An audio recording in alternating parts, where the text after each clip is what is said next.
But that's why they're censoring us. The internet's saying nobody knows who first coined it is. If the situation was hopeless, the propaganda would not be necessary. So as negative as things are, we got Bolsonaro, we got Giorgia Moroni in Italy, we've got the new Canadian leader set to beat Trudeau, who's totally anti-New World Order. I mean, you look all over the world, we are rising right now, but that concerns me because the deep state globalists are going to throw out everything they've got. They're going to pull out all the stops. What are you concerned about? What do you see happening? But that's why they're censoring us. You got to notice something. Just notice the fact that Alex Jones never mentions the Canadian leader by name. Presumably he's referring to Pierre Poilievre. I'd be shocked if he was referring to Maxime Bernier. Never mentions it by name. Nobody knows who first coined it is. But by the way, I do like the expression. If anybody needs a little bit of a white pill, silver lining, if it were hopeless, they wouldn't be fighting so hard. When you fight corruption, corruption fights back. And the more desperate the fight, the more desperate the fight back. If the situation was hopeless, the propaganda would not be necessary. So as negative as things are, we got Bolsonaro, we got Giorgia Moroni in Italy, we've got the new Canadian leader set to beat Trudeau. I don't know who said he's set to beat Trudeau. He's certainly, I think he's talking about Pierre Poilievre. By all accounts, he is, because who's totally anti-New World Order. I mean, you look all over the world, we are rising right now, but that concerns me because the deep state globalists are going to throw out everything they've got. They're going to pull out all the stuff. There you go. Hold on. I wanted to show you the tweet, because this tweet, that was the video going along with this man's tweet. Mark Garretson. Let me just make sure the audio is good here. People, the echo should be better today. If you've seen what I've done to my home office, there are my kids' gym mats perpendicular to the floor, balancing to block the echo until we can get. This is going to be Jablinski gaming all over. I'm gonna soundproof this room one day. One day it's going to happen. But let's go to Mark Garretson's tweet. Mark Garretson, for those of you who don't know, Liberal MP for Kingston and the Islands, parliamentary secretary to the government House Leader, Senate, pushing for progress. I'm going to get to his Ukrainian flag in his bio as a member of parliament in a second. It's hard not to think Pierre Poilievre is an alt-right populist when you stumble upon something like this. Oh, all of a sudden, by the way, let's just even assume, let's just grant Mark Garretson, the deep thinker, philosophizer that he is, that Alex Jones is arguably one of the most alt-right commentators out there. I would disagree with that. Doesn't matter. Let's grant him that. Alex Jones is an alt-right commentator, one of the most alt-right commentators, whatever the heck that means. All of a sudden, Pierre Poilievre is now guilty because a third party spoke his name. Is that how it works now, Mark Garretson? Is that how it works? We are not only guilty of the sins of others, we are guilty by association when third parties speak our name without, without our knowledge, and also without even mentioning our name. They're so tight. They're so alt-right populist types, the two of them, that Alex Jones didn't even refer to Pierre Poilievre by name. But let's just set that aside to the substance of what Alex Jones was saying. The globalist elites are going to do everything they can. Globalist now has taken on a term where anybody who uses it is going to be pigeonholed. It used to be New World Order, NWO, that was a band from the 80s, if I'm not mistaken. Alex Jones in this clip is talking about how the globalist elites are going to throw everything they can to try to stop the populist uprising that we see Brazil, Italy, hopefully in Quebec today. We'll see. We'll see. Part and parcel of what we're going to discuss today. They're going to throw everything they can at it. And what does Mark Garretson do? He starts throwing stuff at it by implying guilt by association of Poilievre. As if, by the way, there's something wrong with being a populist. As if there's something wrong with listening to the people. Obviously, to the elitist, I was going to swear. I'm not going to start the week by swearing. Obviously, to the political elite, who think themselves superior to the lowly hoi polloi, to the people.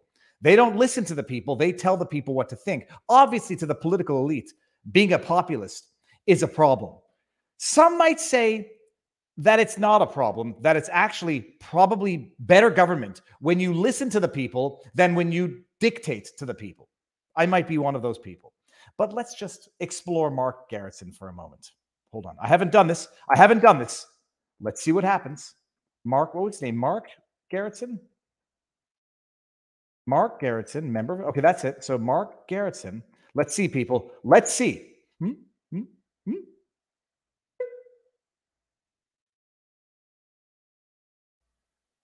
Well, he doesn't have a landing page, unless, did I spell it wrong? He doesn't seem to have. Well, I don't know. Who's Isabel Garretson? Oh, that would be funny if it's his wife. I don't. Freelance journalist at Thomson Reuters. Okay, hold on. We'll do this very quickly, people. Mark Garretson. I was spelling it wrong. Let's see what he has to say on Twitter. WEF conspiracy. Check. UN conspiracy? Maybe. Oh, and he calls him Pee-Pee because he's funny. Yes. You denounced the UN. How you doing? What's your name? Mark, thanks for coming. Okay, we'll do a shot here. I have one question. Oh, I have for you. yeah. I'd love for you to answer. Fire away. You've denounced the World Economic Yes. Forum vehemently. Yes. You denounced the UN Sustainable Development Agenda, the SDGs. I haven't read it, so I don't know what it is. You haven't read it? No, I haven't. That's interesting. Do you want to do a shot? Sure. All right. Very good. Thank you. All right. I'll have to look at it. Yes, you will. I don't. It's You very know, important. I have a simple rule. If I haven't read it, I don't comment on it. It's not a bad rule. Read it. It's extremely Thank important. you for the good recommendation. Absolutely. I'll have a look at it. Okay. Thanks a lot, guys. I don't know if he's being facetious. Pee-Pee's dilemma, because a member of parliament thinks it appropriate to refer to another individual as Pee-Pee. When is this from? August 11, 2022. So Mark Garretson was old enough to know better. Pee-Pee's dilemma: once you sign on for one conspiracy theory, everyone assumes you are all in. The game this man is playing is dangerous. What's the WEF conspiracy, Mark? Hold on, I've just got to see something here. What's the WEF conspiracy? So he doesn't have a landing page that we can know. Certainly seems sympathetic, but hold on, Mark Garretson. Let me just see this. Wife. Okay, so it's not, okay, whatever. The sleuths of the internet can put this together. But Mark Garretson is now writing off Pierre Poilievre as a WEF conspiracy theorist. Pee-Pee Poilievre, because it's so cute. Speaking of globalists, and let me just get this off my chest, I think it's highly inappropriate for members of parliament, for members of government of one country to have, barring an excuse that I can think, reasonable, maybe citizenship, maybe proud immigrants from a country, barring a reasonable explanation and not a politically opportunistic one, I think it's very questionable for a member of government to have another country's flag in their official bio. This is in their bio. Liberal MP for Kingston. I don't know if this would be qualified as official. I think it's inappropriate for a member of parliament to be flying the flag of another country in their bio wherein they do government business. And I would argue even in their personal bio, to the extent that still members of government. This is not to be mean. This is not to be intolerant. This is to say, this man is supposed to represent Canadians. We know that he has disdain for the populists. We know that he has disdain for Pee-Pee Poilievre because he's so original, such a mature member of parliament. They should not be flying other countries' flags in their bio when they are supposed to be representing the citizens of their own country. That's not to say that other people, you can show your loyalty, you can show your allegiance, but when you are a representative of the people in government, your allegiance should be to your people. I would say only to your people, but at the very least, primarily, with an emphasis for your people. And when you fly the flag of another country, especially when it's done in a willy-nilly, virtue signaling manner, it can cause people to question your loyalties. Mark Garretson, I've asked you this on Twitter twice. Who do you represent first, Canadians or Ukrainians? You may believe thoroughly in the Ukrainian cause, and that's your right.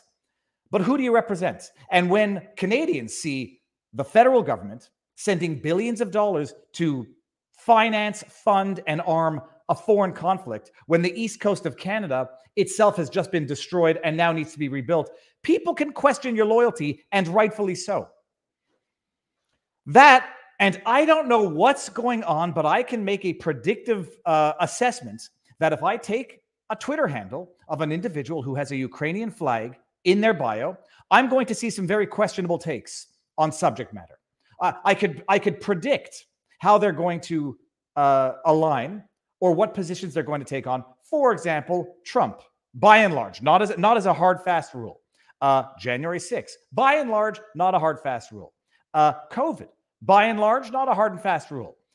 I can, more likely than not, if I were to bet money on it, I would make money predicting that the people who have changed their profiles to add a Ukrainian flag are going to have bad takes, ill-informed takes, and highly judgmental takes on a great number of things. I don't know why. I don't know how. I was reluctant to come to this conclusion, but my goodness, the world has rubbed my face in it. Mark Gerritsen, Canadian member of parliament, criticizing Alex Jones for talking about globalism, has the Ukrainian flag in his bio, while the federal government of Canada ships billions of dollars to finance foreign conflict to the detriment of Canadian citizens. Mark, you may have proved a point, and it may not be the one you intended to prove when you woke up this morning. With that said, people, good afternoon. I'm having this only has 99 milligrams of caffeine in it, so I can actually have 2 of these in a day and be fine. Remove COVID circuit, insert I stand with Ukraine circuit. Look, it's a logical conclusion. Janie Cavender, thank you very much. What was I going to say here? Good afternoon. It's election day in Quebec. We're going to do the whole election day in Quebec segment on both Rumble and YouTube, and then we're going to bring it over to Rumble. Why? Because this is important, and I don't want the segment. I'm calling it segments now. Not only do I have to come to grips with the fact that I have a show, I now have to come to grips with segments within the show. We're going to do this because it's a big story. It may not be of interest to anybody, but I don't want to break it up into 2 pieces. I should have, however, verified that we are live on the Rumbles. Give me 1 second to find where it is. Viva on Twitter, StreamYard, SEC, Quebec, Oath Keepers, New Income. Where the heck is... Okay, hold on, people. I'm just going to go right here. Rumble. Make sure we're live, and then we're going to continue because it's election day in Canada. In Quebec, I'm sorry, in Quebec. Uh-oh. Are we live? Yeah, we are live. Good. Let me take that chat down. It's duty, baby. It's election day in Quebec. And I think everybody should know what's at stake, although it's, probably too late. It's already written. We just now have to live through the day, live through the results, and see. Are we going to have something of a similar surprise?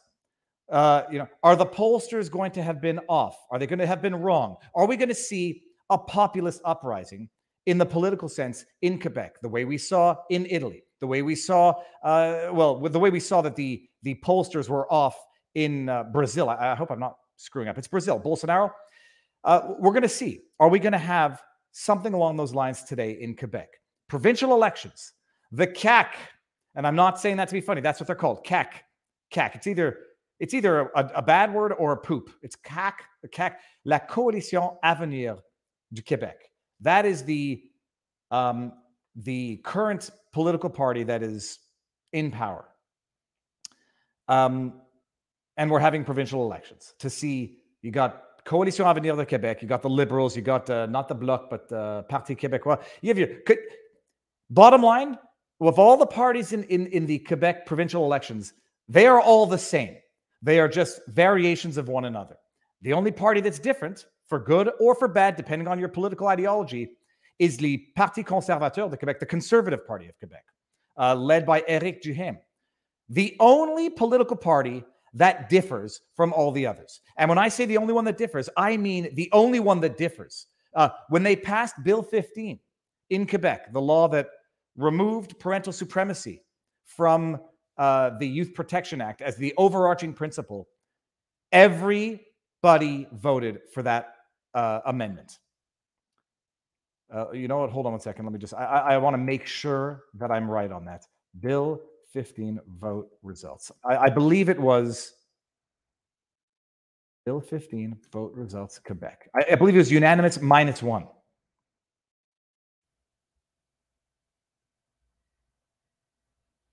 I'll correct myself later if I was wrong. I'm certain it wasn't. It was, okay, Bill 15 adopted unanimously. Fine. I think there was one person who voted against it. This was an amendment to remove parental supremacy as the overarching principle of the Youth Protection Act. Unanimous. Between all the parties, the political parties of Quebec. You know what that's called? That's called having one party. One party with just a bunch of scoundrels fighting for leadership.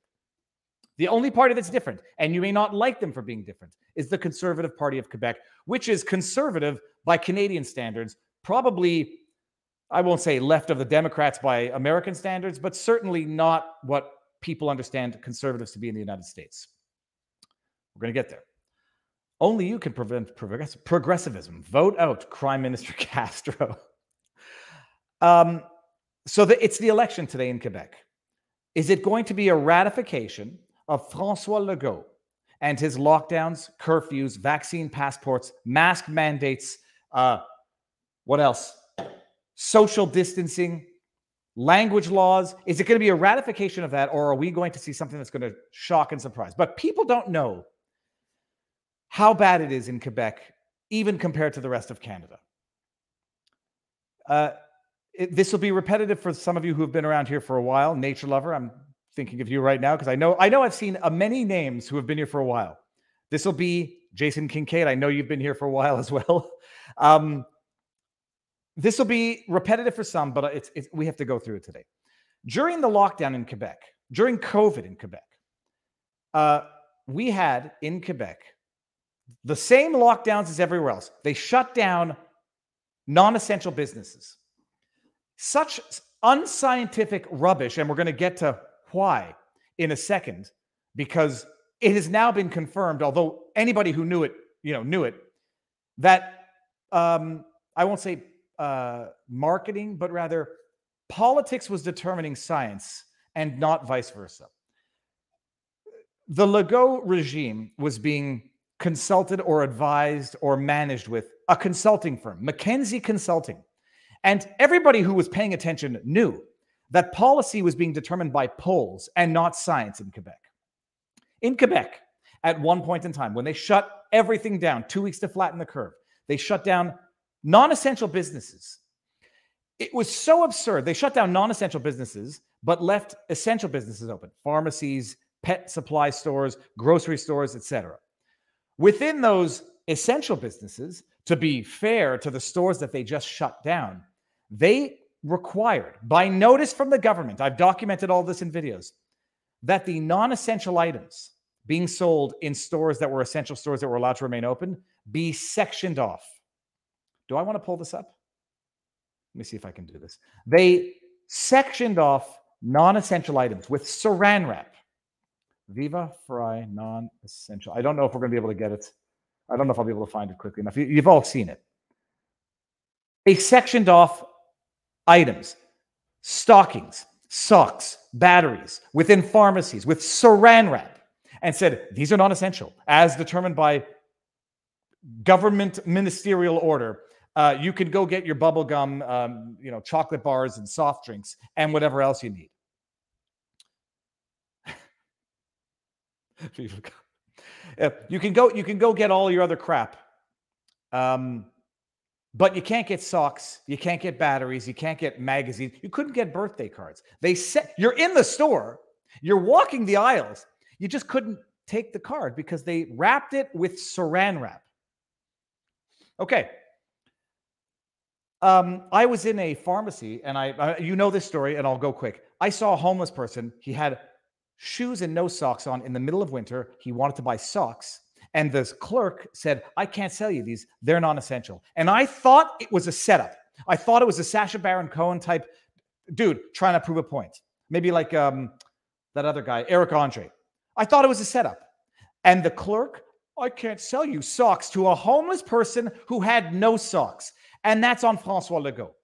They shut down businesses. They forced you to not see friends or family, to not celebrate Christmas. They didn't allow you to have people in your own home.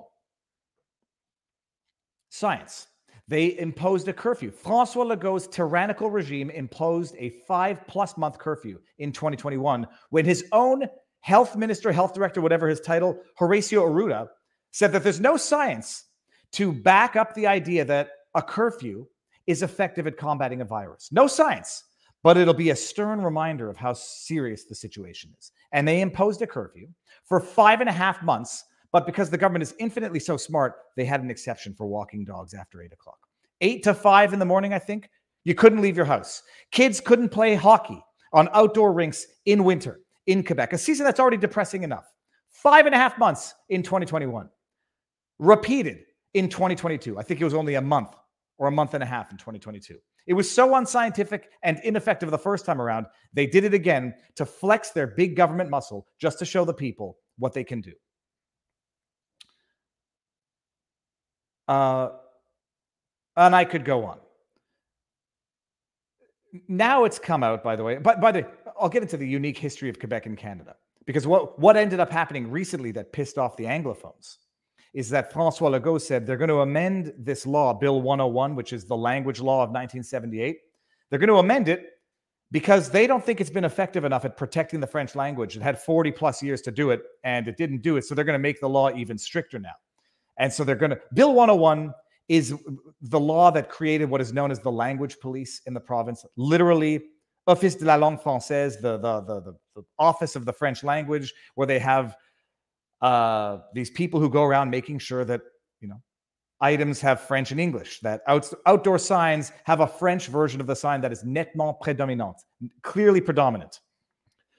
That law's been on the books for 40 years. After Legault's... It was a failed COVID response because Quebec had some of the worst numbers in Canada, despite having some of the most stringent measures on earth. Divide and conquer supreme leader, sunset thief François Legault says, hey, you know what? Would be another good distraction, divide and conquer. Let's revamp Bill 101, the language laws, with Bill 96, which is the proposed bill to amend that law, and make it even stricter. Make it apply to smaller businesses. Make it even more stringent on contracts that are drafted not in French, to protect the French language. We've had 40 years to do it. Let's do it a little more. So he does that. And that is when the Anglophones in the province got pissed. That's when they said, hey, wait a minute. We have rights. We have language rights under the charter. What really irked me, and I wasn't shy to say it because I think it's beyond hypocritical, the Anglos in Quebec didn't care when they were being locked in their houses because some of the Anglos were some of the most fearful people out there as well. Do what the government says. It's for your own safety. You don't want grandma to die. They didn't say anything when they had their mobility rights trampled, charter rights. They didn't say anything when they had their enjoyment of property rights trampled. They were scared. They didn't say anything when businesses were shut down because, they might not have been hit so much. They might have actually made a little extra money. They didn't say anything when mobility rights, peaceful assembly, interprovincial travel. They didn't say anything when any of those charter rights were willy-nilly violated by a out-of-control tyrant. Come after their language rights, that's when Anglophones get peeved. For anybody who doesn't know the unique history of Quebec, and then I'm going to take a breath. Where is it? I did the history of Quebec and Canada twice because I failed the first time, and then I did it in the summer when I was 15 or 16, and then I got the best grade in the class. I just don't want to make any mistakes. But Quebec has a unique history. The province. Let's just see here. Where was it? The history. The first European to visit the area was French explorer Jacques Cartier, who was seeking a route to Asia. They call it la route d'Inde. When they arrived in Canada, they thought they were in India, and they thought they were in. Well, they were looking for a route to Asia, sorry, and that's why they call the Lachine Canal Lachine Canal, the Canal of China, because they thought they had actually found the route. And so we have a canal called the Lachine Canal, Lachine, which is the Lachine, the Chinese canal. Jacques Cartier was seeking a route to Asia as well as searching for valuable minerals such as gold and diamonds. On his second voyage to North America, he sailed up the St. Lawrence in 1535 and wintered in the Huron Indian village of Stadacona. Cartier made a third and final trip to the region in 1541, bringing settlers to establish a French colony at Stadacona, though they abandoned this effort after a couple of years. It was not until furs became an exceptionally valuable commodity by the 1600s that the French renewed their interest in maintaining control of New France, La Nouvelle France, which is why on the East Coast, even in New Brunswick, Nova Scotia, they speak French. In 1608, Samuel de Champlain installed the first permanent base in Canada at Quebec, which grew as a fortified fur trading post. The St. Lawrence and its tributaries gave the French the best access to the interior of North America, control over the fur trade, an advantage that the British wanted to gain. So, long story short, the English defeat the French on the Plains of Abraham. When was it? When was it? Here we go. 1759. The English defeat the French. They negotiate whatever treaty.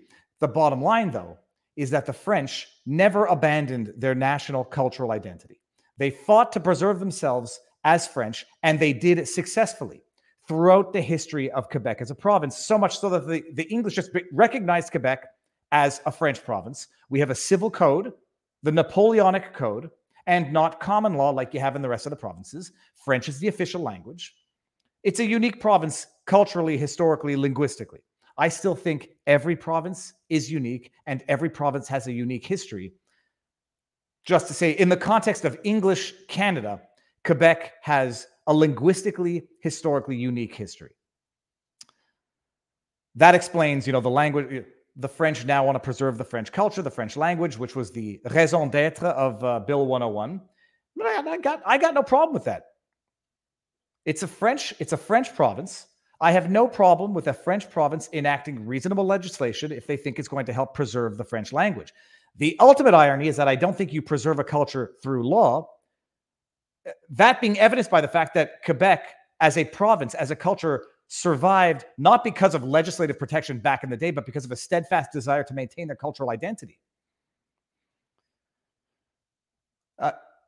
Every province is unique. Quebec is uniquer. All provinces are unique, but some provinces are more unique than others. I know why the rest of Canada has a resentment for Quebec, because that stated uniqueness makes for some inequities in law and practice in Canada. So I have no problem maintaining, enacting certain legislation that they think reasonable, that respects charter rights, that is intended to preserve a cultural linguistic identity. It's a French province. If you don't want to learn French or speak French, there's the rest of Canada. Now, if after 40 years, law doesn't accomplish that which you wanted it to accomplish, well, I'm not sure that the solution is more law. But all that to say, now you know a bit of the history of Quebec and Canada, why it's linguistically, culturally unique from the rest of Canada, why it has different laws than the rest of Canada, a different legal system inspired from the French. We had the Napoleonic Code before it was amended into the Civil Code of Quebec, le Code Civil de Québec, and that's that. What was the purpose of going into that entire parentheses? To explain, oh, that's right, Anglos getting angry at Bill 96. They've come after our language. They masked up your children with potentially toxic face masks. Don't trust me, people. Don't trust me. I'm going to show you my damn homework. Potentially toxic face masks. Correct. They masked up your children. You said nothing.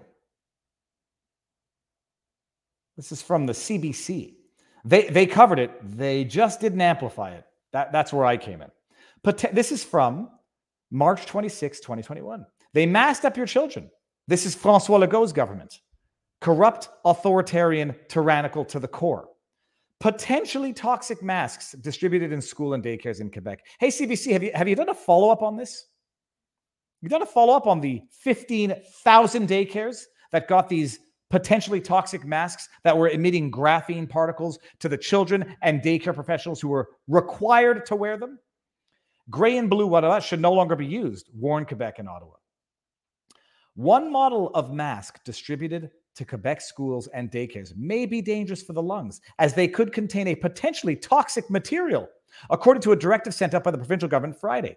Radio-Canada has obtained documents showing Health Canada warned of the potential for early pulmonary toxicity from the masks, which were made in China and sold and distributed by Métallifère, a Quebec-based manufacturer. I would love to know who got that contract, how they got that contract, but that's for actual journalists. I'm sure CBC looked into it thoroughly. If you have this type of mask, stop distributing them, yada, yada, yada. Some daycare educators, and by the way, how did I find out about this?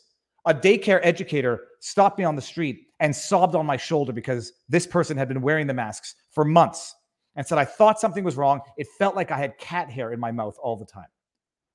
Some daycare educators had been suspicious of these gray and blue masks, a mask for a while, because they felt like they were swallowing cat hair while wearing them. Health Canada conducted a preliminary risk assessment, which revealed a potential, just a potential, maybe. We'll get back to you. You can go wait another 2 years to get a doctor in Quebec. Lung damage associated with inhalation of microscopic graphene particles, inorganic microscopic particles going into your lungs, hours on end, day on end, week on end. What could possibly go wrong? The government required the daycares to use these, and these models in particular. See, the professionals were not even allowed bringing their M95, their own personal masks that they paid more for, to school. That's what I'm told, and I'm fairly certain that it's accurate. Graphene is a strong, very thin material that is used in fabrication, but it can be harmful to the lungs when inhaled and can cause long-term healthcare problems. Back in December, the Quebec government revealed that masks had been distributed for months to more than 15,000 daycares across the province. They did not meet safety standards, and daycare staff were ordered to stop using them. First, they're ordered to use them. Then they're ordered to stop using them. Legault. Legault, Legault, Legault. So they masked up your children. Quebec Anglos said nothing. Some of them. I think I was saying something. They mandated the vax. Quebec Anglos said nothing. At one point in time, Supreme Leader, Sunset Thief, Tyrant, François Legault, announced he was going to impose a health tax on the unvaxxed. What year is this? This is January 11. I think this is 2022. They announced, François Legault, charter rights. Anglos, many of them still silent because they hadn't come for the language yet. They came for the unvaxxed, and I said nothing. They came for the children, and I said nothing. They came for the businesses of my neighbors, and I said nothing. Then they came for my language, and then I said, holy cows, what kind of monster are we living with?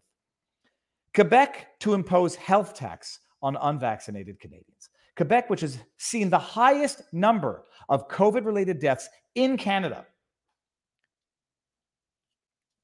Some people were saying, well, at least Quebec fared well under Supreme Leader, Sunset Thief, Tyrant, François Legault. No, it didn't. Now, whether or not this number has changed since the highest number of COVID-related deaths in Canada. It's a big province. Quebec has 8 million people. Ontario has 14 million people. British Columbia, I forget, but those are the three big provinces. We had some of the worst numbers in Canada. Premier announced it would be the first in the nation to financially penalize the unvaccinated. Oh, it's just a financial penalty. You're not going to jail for not being vaxxed, but don't pay the financial penalty and then see what happens. Only about 12.8% of Quebec residents are not vaccinated, but they make up nearly a third of all hospital cases. By the way, this is at a time when they were not distinguishing between hospitalized with COVID versus hospitalized from COVID, but bygones. Forget about it. According to federal data, just over 85% of Quebec residents had received at least one dose by January. Well, that doesn't make any sense. 85% of Quebec residents had received at least one dose. Okay, so that means the rest had received 2 doses. And I guess that makes sense of the 12.8%, whatever. Premier François Legault said during a press conference that people who have not received their first dose of the vaccine will have to pay a contribution. How much? He hasn't decided yet, but it will be significant. Oh, no, but I say nothing because they haven't required me to They haven't required me to put extra large French language on my products. They haven't required me to. I'm still allowed drafting contracts in French if that in English if that contract stipulates that the parties have expressly requested that this contract be drawn up in English. That's an actual provision of law, and I think that was one of the provisions that was changed under Bill 96. But whatever. We're still cool. Anglos are still cool. These charter rights, forget it. Just get vaxxed, you selfish bastard. Just wear the mask, you selfish kid, and shut your face. You want Granny to die? Oh, what's that? You feel like you have cat hair in your mouth? Shut up, it's in your head. Anyways, then obviously they backtracked. They backtracked on this because there was a little bit of international outrage, and then Supreme Leader said, "Oh, maybe I went a little too far there. Sorry, taxing the unvaxxed, the 12%. That might have been a bridge too far." So that's who's on the ballot today, and I'm skeptical that there's going to be a big change. I hope to be wrong. The reason why I hope to be wrong, I want to be wrong, and I hope I'm going to be wrong because I do think François Legault is probably going to win again. And I would bet on it because every time I bet on something, I lose. So let's let that paradox sink in. Oh, the Rumble link. Okay, but I'll get to the Rumble link in a second. That was just that someone said Rumble link. So that's what's on the ballot today. But if anybody thought it was science, shame on you. It ain't science, people. It never was science. I knew for the last little while that it wasn't science. I'll say as of the forced social distancing, I said it wasn't science. When I saw that they had padlocked,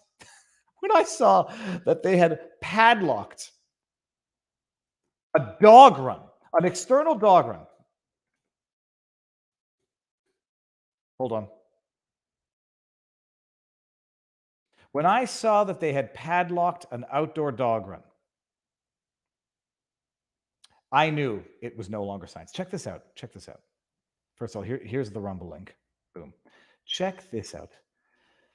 If my Twitter feed serves as nothing else, it will be a diary of a world's descent into madness. This was back when we had Barney. Month 3 of the lockdown, and the authorities think the logical and effective step to fight COVID-19 is to keep outdoor dog runs chained shut. Right here, people. Chained shut. Governed by buffoons. By tyrannical, fascistic buffoons who have never before yielded so much power from a public that no longer questioned their exercise of that power. That's François Legault. When they started padlocking the outdoor dog runs, I started getting wise that maybe this wasn't science. But now, and then it became even clear that they were governing based on polling. That was as of a few months ago. But now look at this. Look at this. CBC, state-funded propaganda. Just check out the framing right off the bat. It's not a busted title. It's not a gotcha, François Legault. It's not holy crap. You hired an international marketing firm, a consulting firm, to advise on your COVID response. It's not, oh my goodness, this is over the top egregious. It's Supreme Leader, Sunset Thief, Tyrant, François Legault defends paying millions to U.S. consulting firm during pandemic. Oh, by the way, at the same time when François Legault is telling hospitals to cut $150 million from their budget, don't trust me.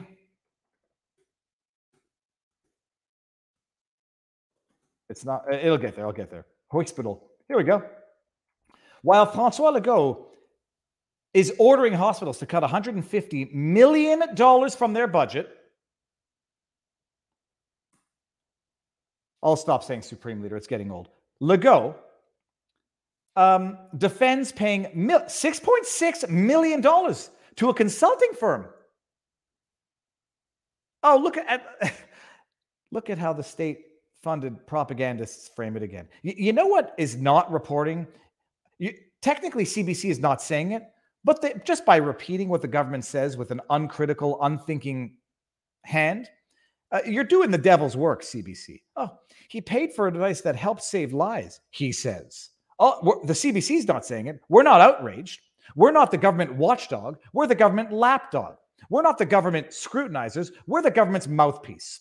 We don't criticize the government. We amplify their dishonest messaging. Congratulations, CBC. You've earned your $1 billion a year from the federal government. And how much more in the millions that you got for advertising. Because while François Legault is spending $6.6 million on a consulting firm, while they're spending, telling hospitals to cut million ad Quebec COVID, while they're telling hospitals to cut $150 million from their budget. Oh, that's not the right story. Hold on. They're spending $132 million a year on COVID ads. COVID ads. Where is the article? Ah, son of a gun. Not 133, it was 132, and that's why I'm not going to get this. $132 million. Where the heck? 132 million. Quebec COVID ads. Legault. Let's just come on. Give me the article.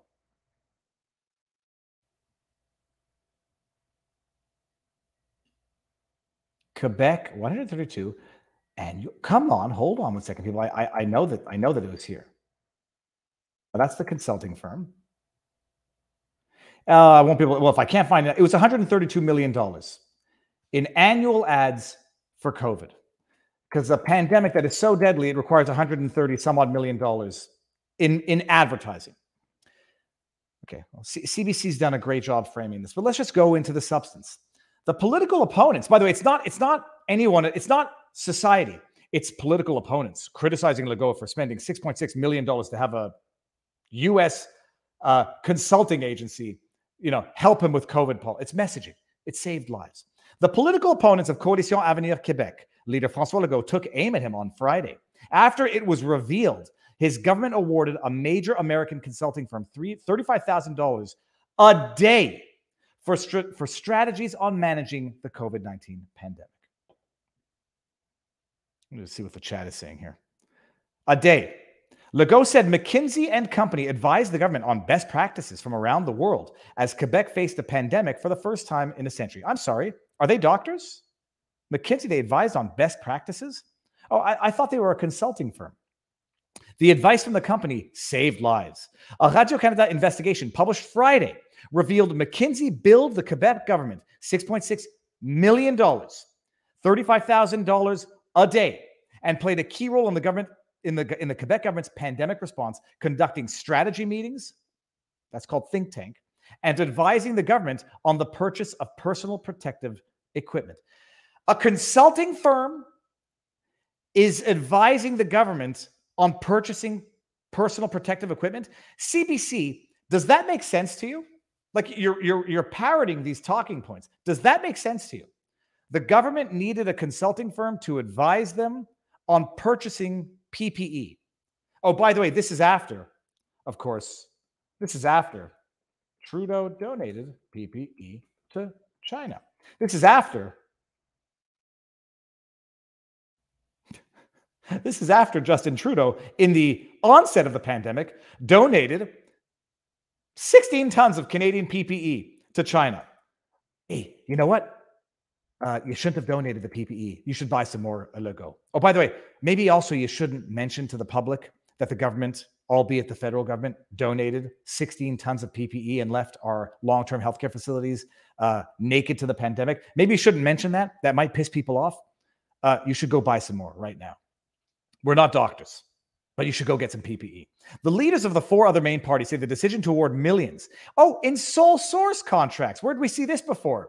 Nothing corrupt about undisclosed sole source government contracts. Nothing at all. It's par for the course of the global consulting firm. And the lack of clarity on the influence it had on Legault cabinet reflect a broader lack of transparency of his government.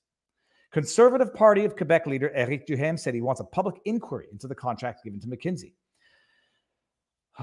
Legault defended the contracts, of course he did, saying the McKinsey is widely used by other governments. Oh, well, they do it too. Pass the buck. Other people do it. Other people did it. Can't get mad at me. Everyone else was speeding on the highway. Why'd you pull me over, cop? It's expensive, McKinsey, but obviously that's in line with the service they provide. What service is that, François Legault? You think a pandemic needs a marketing agency? You think a bona fide pandemic requires an advertising agency? Legault told reporters in Amos, Quebec, 600 kilometers, whatever. Okay. The decision to award the contracts to the company came from the public service, not the cabinet, Legault said, adding that the urgency of the situation justified awarding consulting contracts without a public procurement process. That's right. Couldn't go through the public procurement process to give contracts away. Couldn't go through the legislative process to justify or ratify any of the measures that were being implemented. It all had to be done behind closed doors at your sole discretion, Supreme Leader, Tyrant François Legault, with no scrutiny and no transparency. Yep. Ultimately, it was up to me and my team to make decisions, but I think the recommendations that we received from McKinsey helped us save lives. Ultimately, it was up to me and my team to make decisions, and yet in the previous paragraph, he said he didn't award the contract himself. Oh, well, questions, CBC. Maybe you thought to ask them. In the United States, McKinsey has faced a conflict of interest investigation in both houses of Congress because of its role advising health regulators, while also working for opioid drug makers on boosting sales of painkillers. Oh my God. I should not have said God. Oh my goodness. Oh my gosh. Oh, hold on. Someone just said, I predict.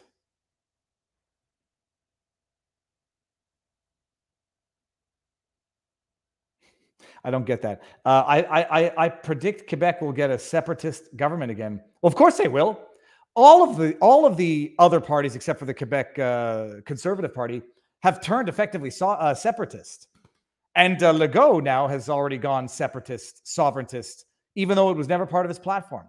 Divide and conquer, distract from your corruption, your unethical dealings, your incompetent leadership, and pit one segment of society against another, and that's how you can stay in power.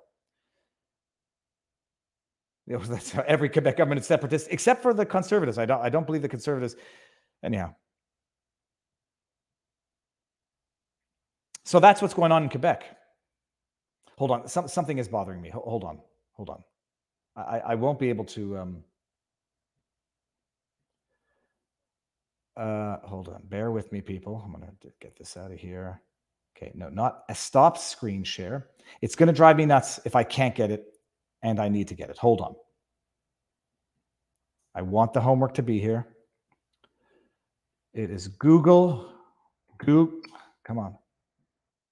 Google. Quebec COVID ads 130 million. I just need to show you so that. Here we go. Okay, good. Oh, thank goodness.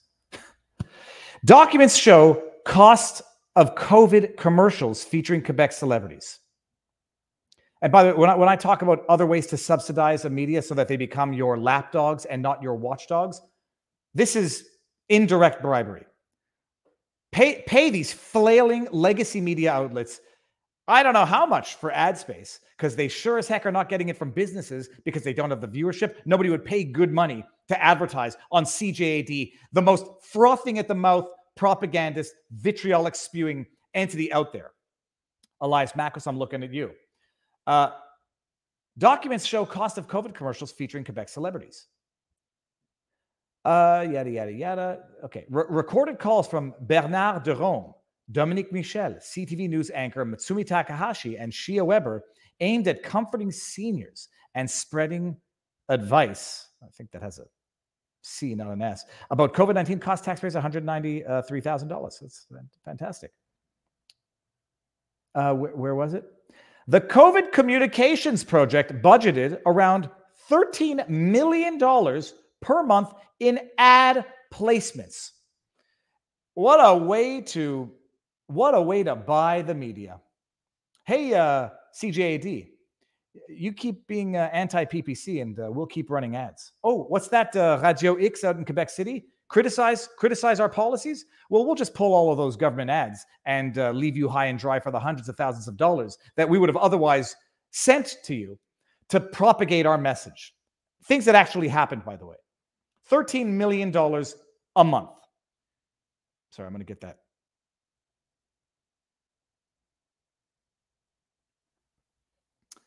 $13 million a month. I've showed my homework now. That's what's on the ballot today in Quebec, people. We just make sure that there were no other. Okay, so we got this. Yeah, we can close that down. We saw that one already. $13 million a month. That's I'm no mathematician, but that's $152 million a year. It's $152 million a year, while the freaking government tells hospitals to cut $151 million from their budget. While they pay $6.6 million to a consulting agency, which has been conflicted in the United States for representing simultaneously conflicting interests. Yep. Nothing to see here.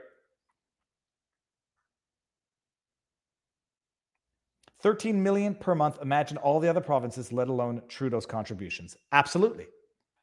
You buy the media, they will not dare be as vocal as, just take me, for example, because what they would do is say, you have that talk show guy there. He's a little critical of the government. Maybe get him off air, or we're going to cut our hundreds of thousands of dollars in ad placements to your flailing news agency. Hold on. I think we need to see this. Viva Fry COVID ad tweet. Let's see if I can find this video real quick. Some of the ads they were running when they were running for the Vax passport, they had these ads. Timothy wanted to go to a rock concert. He got the tickets. He got the shirt, but then he couldn't get in because he wasn't vaccinated. They generated these ads and paid for them. They ran these ads and paid for them. They bought everyone off along the way. Celebrities, media, printed, radio, television. Yep. One of the videos that I recorded actually ended up on I think it was on the War, not the War Room. It actually ended up on here we go. Here we go, people. Yes, sir. Yes, sirree, Bob. Hold on, people. Then we're gonna move over to Rumble after this. Listen to this COVID ad. Oh my God, who is that person? He looks terrible. Ugh. Well, I actually don't look good there. Hold on. Listen to this. All right, I'm listening to CJAD. They're running these COVID ads, government paid COVID ads. They're just out of this world. Wait until you hear them. I'm going to try to capture one. Your next report at 5:45. Right now. CJAD. It's not coming yet, but I got one earlier today. This is another one. Let's see if we can capture it.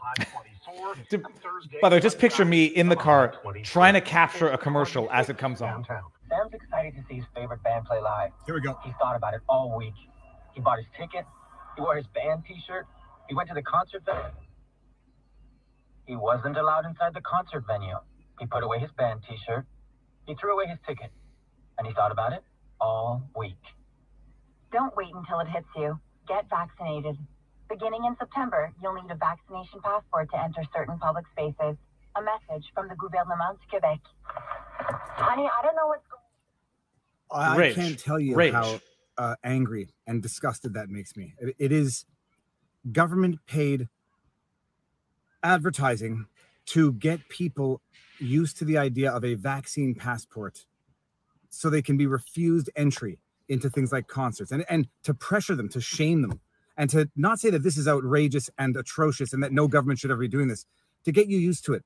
They're paying for ads on radio stations to get you used to the fact that this is the society in which you live, one in which you will be excluded from certain non-essential events based on your medical status. And the ads, pressure, shame, extortion, coercion, It's nauseating, it's enraging, and this is now officially the Quebec in which we live, and the Canada in which we live, because the government is now fully on board, putting together a $1 billion COVID vaccine passport app fund to finance this unconstitutional, inhumane conduct throughout the provinces. When was this? Sorry, no, I don't want to listen to that again. It's going to make me quite angry. I want to chart my progressive. September 1st. So this is actually, I believe, this is when I was running for office. Yep. They spent money on that ad to produce it.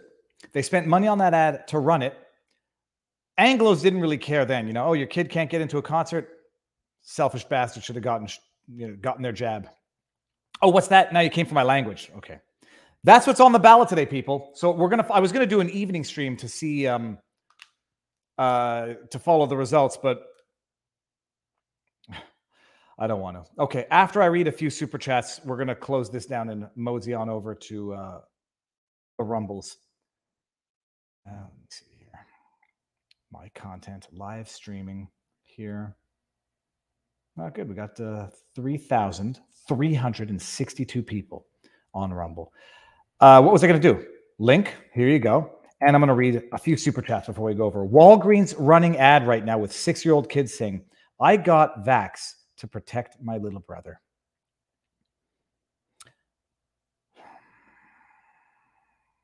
I'm not gonna leave this era with fond memories.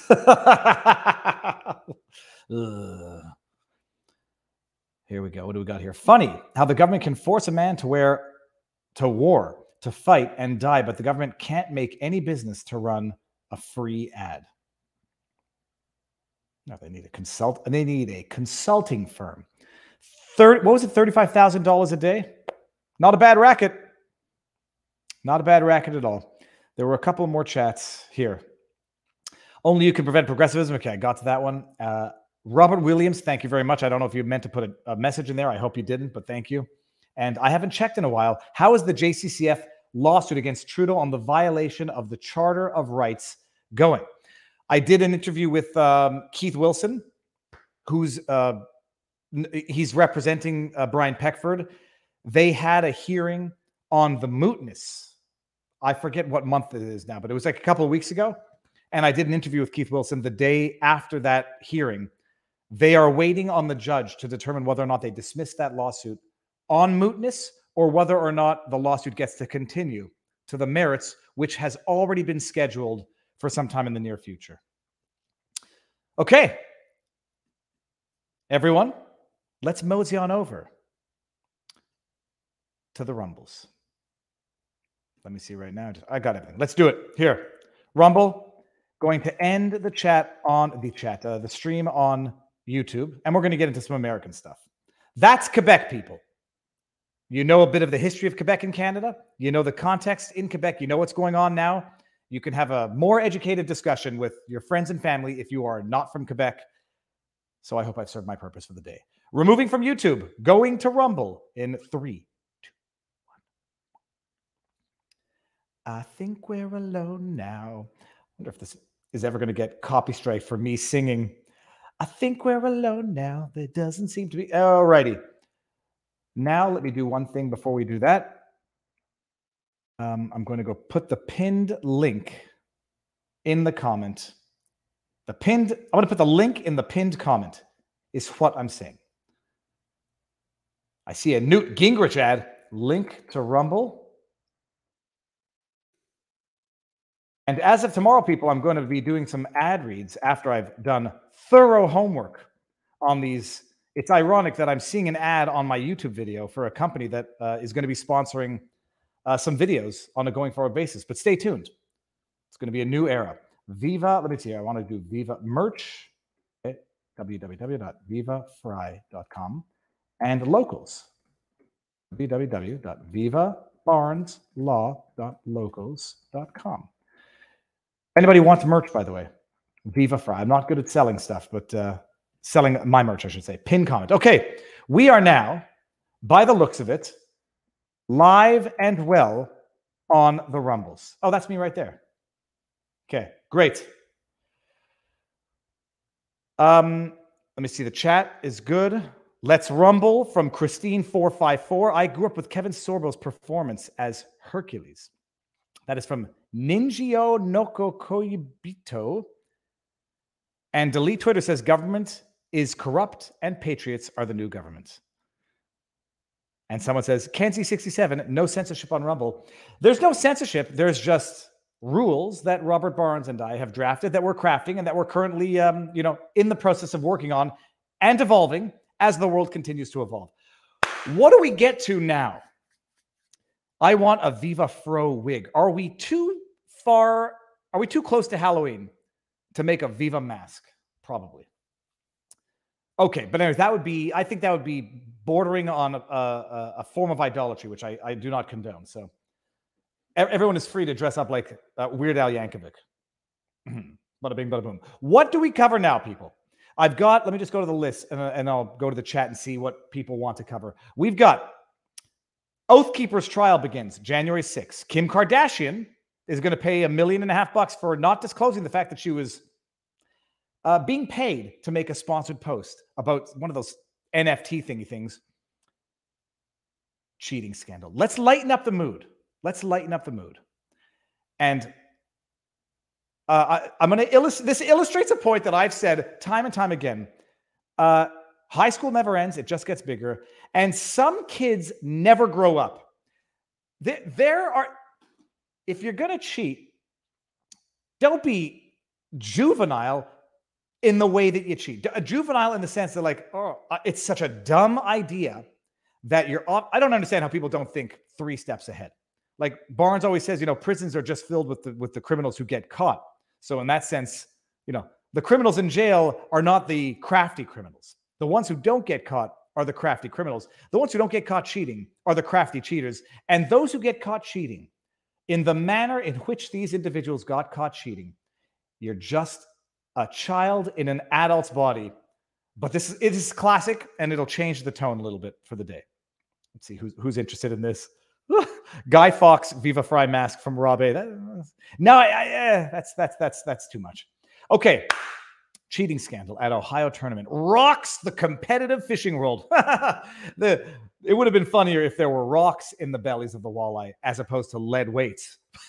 Like when you're a kid, and I've been fishing my entire life, and I catch a world record fish. I was like, oh, how do they know that I don't just stick some lead weights or the little weights in the mouth of the fish to make it weigh 1 ounce more just to cross that threshold? I was like, oh, even as a 10-year-old kid, I'm not an idiot.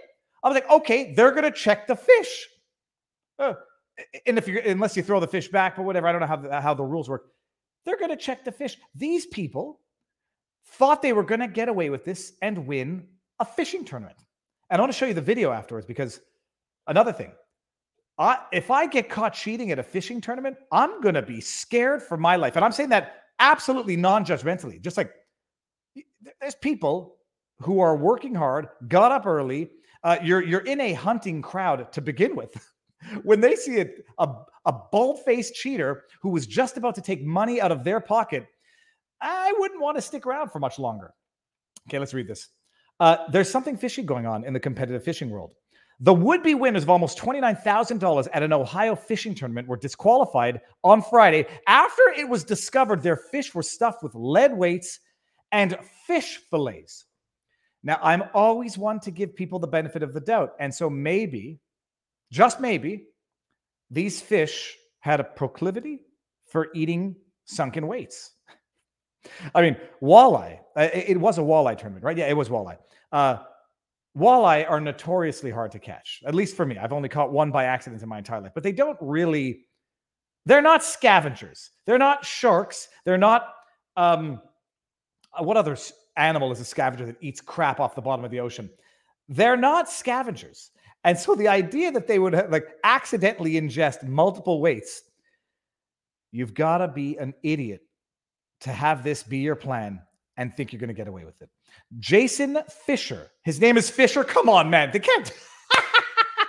Okay, sorry. Jason Fisher, director of the Lake Erie Walleye Trail Tournament, and his father, Mr. Dong, who's also a weenie doctor. Okay.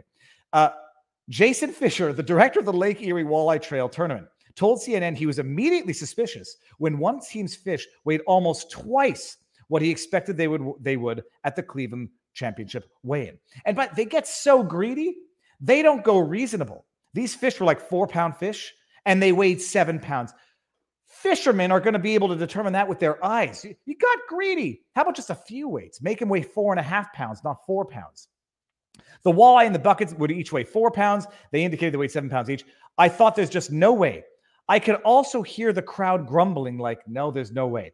I physically felt the fish. I could feel hard objects inside the fish, he said. The moment when Fisher discovered they were cheating, it was documented on social media. We got weights in the fish. They were disqualified. Look what they found. The fish fillets? Dude, that you got greedy and you got stupid. Okay, but I'm not going to lament this anymore. They got disqualified. What I do like, hold on. What I do like is that they told them, don't touch them. Hold on. I'm sure they said, don't touch. Here.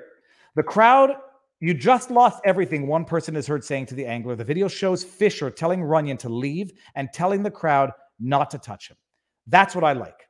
It would be very easy for a group of very, very enraged fishermen, to do something stupid. Just punch him. He's an idiot. He deserves it. I like that because violence doesn't solve anything, typically.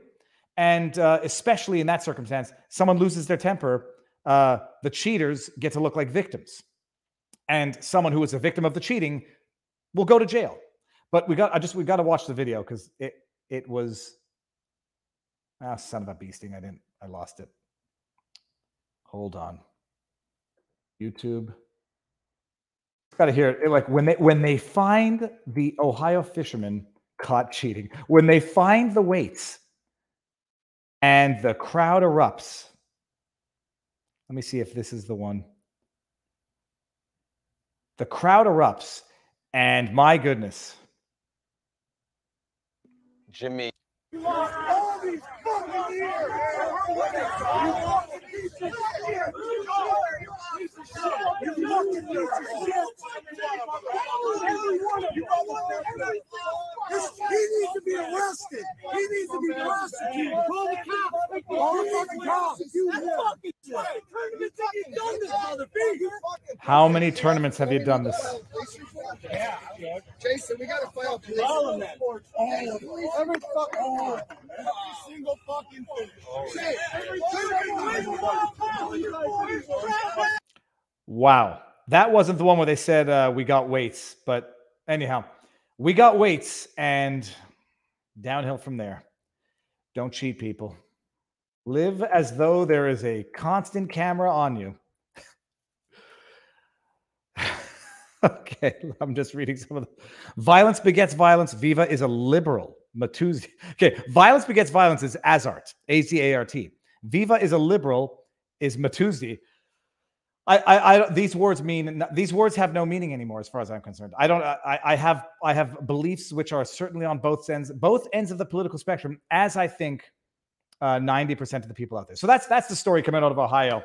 In the lighter news, if you're going to cheat, don't. And certainly don't do it like an absolute idiot. How many weights were stuffed in those fish? They would have gotten away with it if people didn't have good common sense. They are just lucky. They got out without being touched. They got out unscathed. And now, oh my goodness, how many times have they done this in the past? How are they going to go on living in a world where everyone knows that they are lying cheaters? I wouldn't really be able to be proud of myself ever again. The guy will have a great career in politics. All right, let's go with a little, just another learning lesson, people. Don't be idiots. Be honest. Don't lie, because by and large, the world is such that it's very difficult to get away with a lie, even if it's a lie through omission. SEC charges Kim Kardashian for unlawfully touting crypto security. Now, there's a part of me that, I still have the question as to how cryptocurrency is a security under the Security and Exchange Commission sense, but setting that aside, Security and Exchange Commission today announced charges. Can we read this? Let me see here. No, that's definitely going to be too small for some people. Let's do that. Okay. They announced charges against Kim Kardashian for touting on social media a crypto asset security offered and sold by Ethereum Max without disclosing the payment she received for the promotion. Kardashian agreed to settle the charges, pay $1.26 million in penalties, disgorgement, and interests, and cooperate with the commission's ongoing investigation. The SEC's order finds that Kardashian failed to disclose that she was paid $250,000 to publish a post on her Instagram account about EMAX tokens, the crypto asset security being offered by Ethereum Max.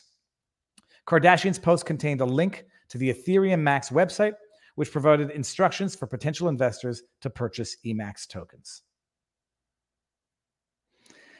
This is a case that when celebrities or other influencers endorse investment opportunities, including crypto asset securities, it doesn't mean those investment products are right for all investors. Oh, by the way, no medical advice, no election fortification advice, no legal advice, and no investment advice. Even when I did the ad for American Hartford Gold, my goodness, things that I believe in.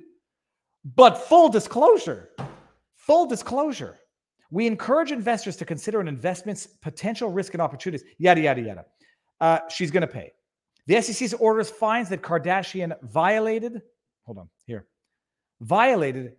the anti-touting provision of the federal securities laws. Without admitting or denying the SEC's findings, Kardashian agreed to pay the aforementioned $1.26 million, including $260,000 in disgorgement, which represents her promotional payment, plus pre-judgment interest and a $1 million penalty.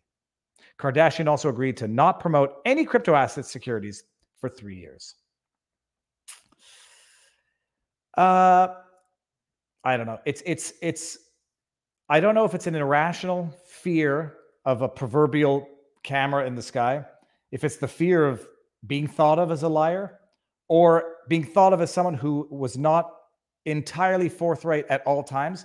That fear will keep me more honest than anything else out there. Ban all advertising, anything. No. When it comes, be transparent about it. Don't try to hey, it's just totally organic. If anyone were to find out that I'm being paid by Perrier to drink this, I don't even think Perrier would want me promoting their product. Too controversial. But there's nothing wrong with it. Products are good. But transparency. And if someone doesn't want it, don't buy it. I happen to think those tokens are questionable thingy things. I happen to think crypto, even if I bought some myself, I think it's all a big scam.